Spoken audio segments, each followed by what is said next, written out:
હાલમાં ગુજરાતના રાજકારણના બે સૌથી ચર્ચિત મુદ્દા, જેમાં પહેલો મુદ્દો એ કે ગુજરાત ભાજપ પ્રદેશ પ્રમુખ કોણ હશે તેની જાહેરાત ક્યારે થશે, અને બીજો સૌથી ચર્ચિત મુદ્દો એ કે ગુજરાતમાં મંત્રીમંડળનું વિસ્તરણ ક્યારે થશે, નવા મંત્રીમંડળમાં કોને સ્થાન આપવામાં આવશે અને શા માટે સ્થાન આપવામાં આવશે, અને બીજો મુદ્દો એ કે હાલમાં જે મંત્રી પદ ભોગવી રહ્યા છે જે નેતાઓ, તેમને નવા મંત્રીમંડળમાં સ્થાન મળશે કે કેમ, અને જો સ્થાન નહીં મળે તો તેના પાછળના કારણો શું છે તે અંગે વિસ્તારમાં વાત કરવી છે.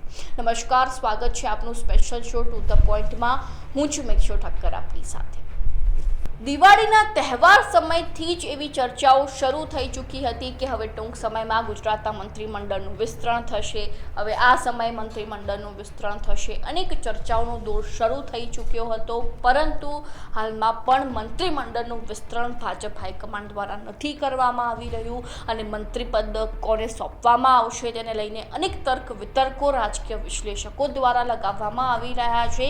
તો આજે એ અંગે વાત કરવી છે કે હવે જો નવું મંત્રીમંડળ બને છે તો તેમાં કયા કયા નેતાઓને સ્થાન મળી શકે છે, જેમાં પહેલાં તો સૌથી ચર્ચિત જે બે ત્રણ નામો છે એવા CJ ચાવડા, અર્જુન મોઢવાડિયા તે તો છે જ, પરંતુ તેના સિવાય અન્ય કયા કયા નેતાઓની શક્યતા નવા મંત્રીમંડળમાં હોઈ શકે છે તે અંગે ચર્ચા કરવી છે, અને તેમની શક્યતાઓ કેમ દેખાઈ રહી છે. તો પહેલું નામ છે અર્જુન મોઢવાડિયા, તો જેમને કોંગ્રેસના જેઓ દિગ્ગજ નેતા છે તેમને કોંગ્રેસમાંથી ભાજપમાં લાવવા માટે જે છે તે શરત મૂકવામાં આવી હતી કે તમને મંત્રીપદ સોંપવામાં આવશે એટલે તમે કોંગ્રેસમાંથી ભાજપમાં પક્ષ પલટો કરી દો. એટલે કે ક્યાંક ને ક્યાંક આ શરતને જે છે તેને લઈને ભાજપ હાઈકમાન્ડ અર્જુન મોઢવાડિયાને મંત્રીપદ સોંપી શકે છે, અને અર્જુન મોઢવાડિયા પાસે એવી સારી એવી મોટી વોટ બેંક પણ છે અને તેનો ફાયદો ભાજપને પણ થઈ શકે છે. એટલા માટે નવા મંત્રીમંડળમાં અર્જુન મોઢવાડિયાનો સમાવેશ થઈ શકે છે.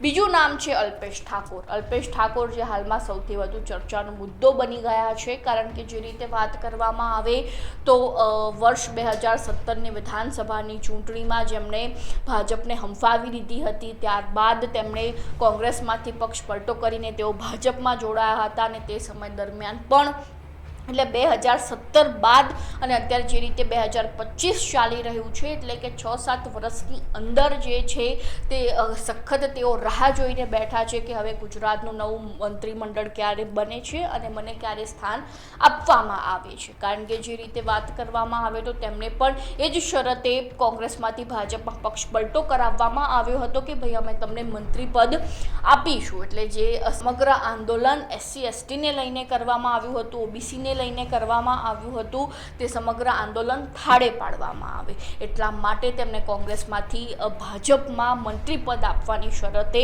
લઈ આવવામાં આવ્યા હતા. એટલે હાલમાં એવી ચર્ચાઓ ચાલી રહી છે કે હવે જે નવું મંત્રીમંડળ છે તેમાં અલ્પેશ ઠાકોરને સ્થાન મળી શકે છે, અને બીજી બાજુ આ વિધાનસભાની પેટા ચૂંટણી જીતવા માટે તેમણે તનતોડ મહેનત કરી હતી. સ્થાનિક કક્ષાએ સતત તેઓ ગ્રાઉન્ડ લેવલ ઉપર જોવા મળ્યા હતા, એટલે ભાજપ હાઈકમાન્ડ તેમને ભેટ રૂપે પણ મંત્રીપદ સોંપી શકે છે. એટલે અલ્પેશ ઠાકોરનું નામ પણ ચર્ચામાં હાલમાં જોવા મળી રહ્યું છે. ત્યારબાદ છે અમિત ઠાકર, જેઓ અમદાવાદના વેજલપુરના ધારાસભ્ય છે, અને અમિત ઠાકરનું નામ ક્યાંક ભાજપ પ્રદેશ પ્રમુખના રેસમાં પણ જોવા મળ્યું હતું, પરંતુ હાલમાં એવી ચર્ચાઓ શક્યતાઓ દેખાઈ રહી છે કે અમિત ઠાકર જે છે તેમને નવા મંત્રીમંડળમાં સ્થાન મળી શકે છે, કારણ કે તેઓ મૂળ સંઘના વ્યક્તિ છે, જો સવાન વ્યક્તિ છે, એટલે ભાજપ તેમને મંત્રીમંડળમાં સ્થાન આપે તેવી શક્યતાઓ હાલમાં દેખાઈ રહી છે.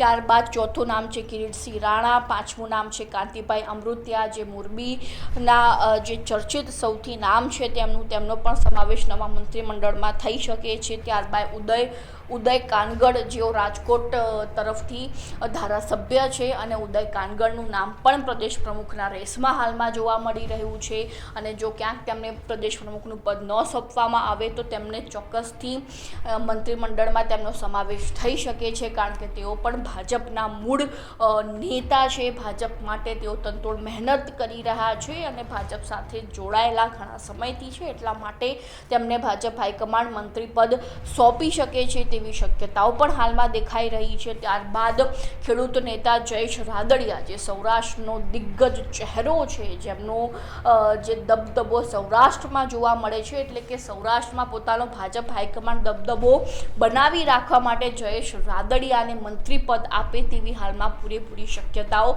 દેખાઈ રહી છે. પરંતુ જો વાત કરવામાં આવે તો ભાજપને હંમેશાથી સરપ્રાઇઝ આપવાની આદત તો છે જ. ક્યાંક નામ અદલા બદલી પણ થઈ શકે છે. જો તે ધારે તો આમાંથી કેટલાક લોકોને મંત્રીપદ ન પણ આપી શકે તેવી પણ પરિસ્થિતિ સર્જાઈ શકે. પરંતુ જે રીતે વાત કરવામાં આવે તો હાલમાં મને જે માહિતી મળી રહી છે તે પ્રમાણે આટલા નામ, પહેલું નામ અર્જુન મોઢવાડિયા, અલ્પેશ ઠાકોર, અમિત ઠાકર, કિરીટસિંહ રાણા, કાંતિભાઈ અમૃતિયા, ઉદય કાનગડ અને જયેશ રાદડિયા, જે હાલમાં તેમનો સમાવેશ નવા મંત્રીમંડળમાં ભાજપ હાઈકમાન્ડ કરી શકે તેવી ચર્ચાઓ ચાલી રહી છે. સૂત્રો દ્વારા એવી માહિતી અમને મળી રહી છે. હવે ત્યારબાદ બીજા મુદ્દા ઉપર વાત કરીએ તો હાલમાં જે નેતાઓ મંત્રીપદ ભોગવી રહ્યા છે તેમને નવા મંત્રીમંડળમાં સ્થાન નહીં મળે તેવા કેટલાક નામો પણ અમારી પાસે આવ્યા છે. સૂત્રો દ્વારા માહિતી મળી છે તો જેમાં કનુભાઈ દેસાઈ, જેઓ હાલમાં નાણાં મંત્રી છે અને તેમનું ક્યાંક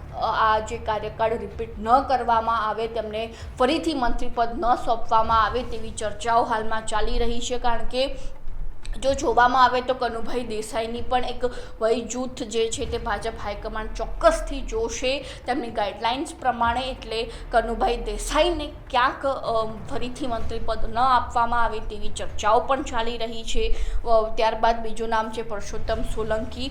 ત્યારબાદ ત્રીજું જે નામ છે, સૌથી ચર્ચિત મંત્રીમંડળમાં નામ રહેતું હોય છે, એવા આપણા હાલના ગૃહમંત્રી હર્ષ સંઘવી, તેમને ક્યાંક ફરીથી ગૃહમંત્રી ન બનાવી શકે, ફરીથી તેમનો કાર્યકાળ ન લંબાવવામાં આવે તેવી ચર્ચાઓ ચાલી રહી છે. કારણ કે જે રીતે વાત કરવામાં આવે તો હર્ષ સંઘવી ઉપર દર બીજા દિવસે અનેક આરોપો લગાવવામાં આવતા હોય છે. કાયદો અને વ્યવસ્થાને લઈને તેમના ઉપર અનેક આરોપો લગાવવામાં આવતા હોય છે કે ભાઈ ગુજરાતના ગૃહમંત્રી હર્ષ સંઘવી માત્ર ફાંકા ફોજદારી કરતા હોય છે.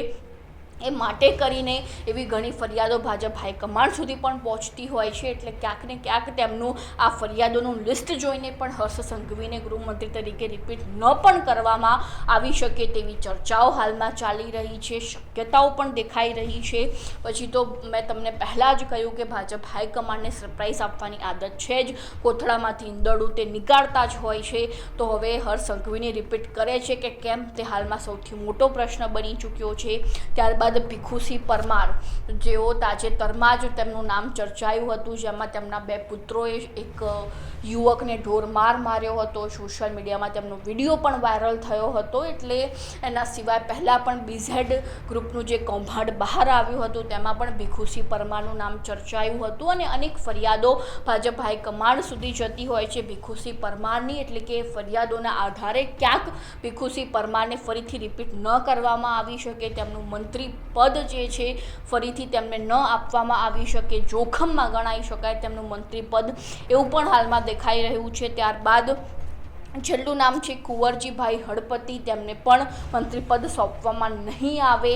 જે નવું મંત્રીમંડળ ટૂંક સમયમાં યોજાવા જઈ રહ્યું છે આ મહિનાના ક્યાંક એન્ડ સુધીમાં, એટલે કે અંત સુધીમાં, એપ્રિલના અંત સુધીમાં નવું મંત્રીમંડળ બની શકે તેવી હાલમાં અમને માહિતી મળી રહી છે. અને આ 5 નામો જે છે, જે હાલમાં નેતાઓ મંત્રીપદમાં જે સ્થાન લઈને બેઠા છે, આ 5 નેતાઓના નામ, પહેલું કનુભાઈ દેસાઈ, પુરુષોત્તમ સોલંકી, હર્ષ સંઘવી, ભીખુસિંહ પરમાર અને કુંવરજી હળપતિ, આમને નવા મંત્રીમંડળમાં હટાવવામાં આવી શકે તેવી શક્યતાઓ પૂરેપૂરી હાલમાં દેખાઈ રહી છે. તો હવે આ અંગે તમારું શું કહેવું છે ચોક્કસથી અમારા કમેન્ટ બોક્સમાં જણાવજો. અને હજુ સુધી તમે જો લાઈવ 24 ન્યૂઝને સબસ્ક્રાઈબ નથી કર્યું તો હાલ જ તેને સબસ્ક્રાઈબ કરી દેજો.